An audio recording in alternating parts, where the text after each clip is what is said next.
سبيل الدموع السلام عليكم ورحمة الله وبركاته. ومسؤولينتي مؤسسة توعية الإسلامية أهنا هجامياش الروحية دعوة قدومية شيخ سعد محمود شيخ موسى يقدم حجينك مؤسسة توعية الإسلامية شيخ اسماعيل عيناشة وسفر دعوة ولا بكعلنت الدعوة وقبحي قبل هذا بريقة ويكبل بيان مشروع أورك توعية يتعب كبيرها baloo soo gaabsaday u tacab safarkan oo lagu tagay Dacarburuq dugsiga Dabalweyne waxay halka maasadu tababar dhinaca dacwadda iyo beerahaba ku siisay arday fara badan oo u diyaar ah inay xoogooda iyo waqtigooda uga faa'iideeyaan naftooda dugsigooda iyo ummadoodaba mashruucan oo ay maasasada ka go'an tahay inay gaarsiiso gobolada bariga iyadoo maasadu hore ugu soo qabatay gobolada galbeedka safarkan oo lagu tagay Dacarburuq dugsiyada Dabalweyne waxay halka maasadu tababar dhinacyo dacwadda iyo beerahaba ku siisay arday fara badan oo u diyaar ah inay xoogooda waqtigooda uga faa'iideeyaan naftooda dugsigooda iyo ummadaba mashruucan oo ay maasasada ka go'an tahay inay gaarsiiso gobolada bariga iyadoo maasadu hore uga soo qabatay gobolada galbeedka ee dalka gobolka Maroodijeex gobolka Hawd iyo gobolka Awdal sidoo kalena gobolka Gabiley oo marti galiyay sidoo kale gobolka Gabiley oo marti galiyay mu'tamarka dhalinyarada gobolada galbeedka miisaanka casaraadka ugu daro Sheekh Sacad iyo culimada kale iyadana hawsha la wada siyo wax soo saar mu'tamarka yaganina wuxuu daaran yahay in gobolada lagu tartasiyo wax soo saar oo aan la oranin anagu reer qudhac baanu nahay anagu laandheeraanu nahay waxaas inaan midna aan la oranin laakiin la yiraahdo gobol waliba wuxuu la soo baxo ayuu leeyahay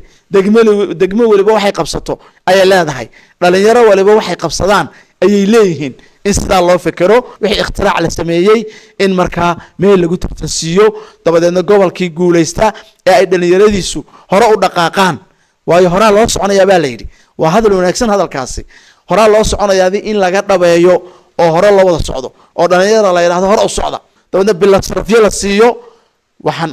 aan garan doonaa in sanadada dambe la isku jari doono nin waliba iyo dhalinyaro waliba mid bire isku soo alxamada mid daasada isku soo xidhxidha mid wax isku soo sameeya in maskaxda la tuujin doono marka waa in aynu u sameynaa weelkii aynu ku ururin lahayn weelkaana jamciyada tawciya al-islaamiya ayaa soo waday 20 sano in ku dhow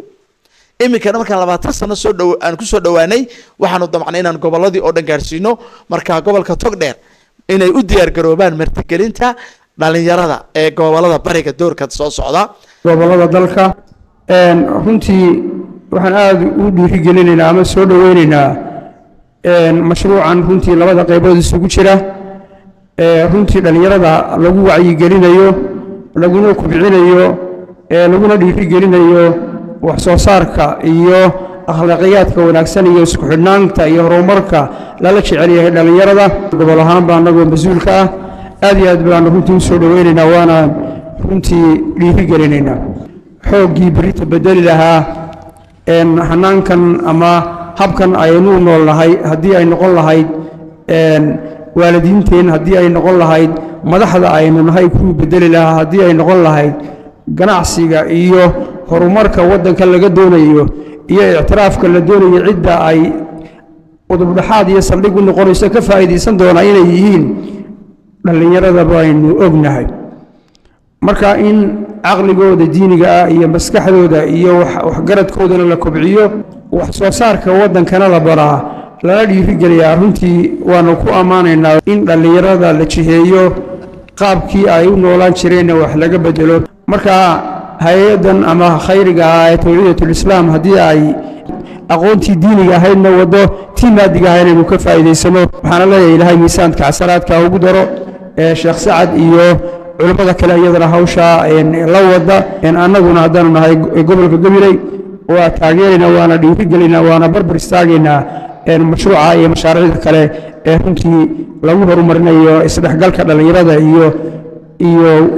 wanaajinta waddankeena waxaan uga mahadnaqayaa jamciyadda dadaalka badan ee dadaalaysay muddada 20 sano ku dhow ee dhalinyaradeen iyo caruurteena ay tawciyenaysay macnaheedu ay dhiirigelinaysay oo ay maxaan ku raadayay baraarujinta islaamka ee diiniga ah ku baraarujinaysay taasoo maanta soo gaadhay marxaladda inay isu keenaan gobolladii oo dhan oo ay sameeyaan isdhexgal yacni maanta 4 gobol gobolkii awdal gobolkii hawd baroojeex oo gobolkeena weynaaya caasimadu ahayd iyo gobolkan gabiley ilaahay waxaan weydiisanaynaa subxaanahu wa tacaala inuu dhalinyaradeena diinta waafajiyo kitaabka ilaahayna xafidsiiyo akhlaaqdoona ilaahay uu toosiyo ciddii ka shaqaysay hadday tahay tacwiil islaamiya hadday inta kale ee maanta u fadhiisatay haddaan wasiiro nahay haddaan barisaabkii nahay intaba waxaan u diyaar u nahay carruurteena ubadkeena aan wax la qaban karno التوعية الإسلامية aad waxaan ugu ammaanayaa iyadoo wada wacyigelintii diinta islaamka iyo akhlaaqdii wanaagsaneyd dhalinyarada baraysa inay ku soo kordhisay inay dhallinyadan barto inay iskood wax u qabsan karaan iyo cilmiyo ay wax ku qabsan karaan oo weliba ay ku jahayso dhinacana imika u jahaysay oo wax soo saarka iyo beerista aad iyo aad baan ugu mahadnaqayaa jamciyadda iyo intii sidaa u fikirtayba dhalinyarada hareerahaynu ka wada joogaynaa haddii alla yidhaahdo waxaan leeyahay jamciyaddana aad baa kolley laydin dhiirigelinayaa haddaan anagu nahay xukuumadda de sheekh awqaaftuna wadaadka wasiirka awqaaftuna waa ka fadhiya anna waxaanay wasaaraddii dhalinyarada iyo ciyaaraha ee somaliland wixii aad kolley nooga soo baahataan iyo markaa meel soo gaarsiisaan wixii aad noo soo gudbisaanna waxaanu ka tari karno waanu ka taraynaa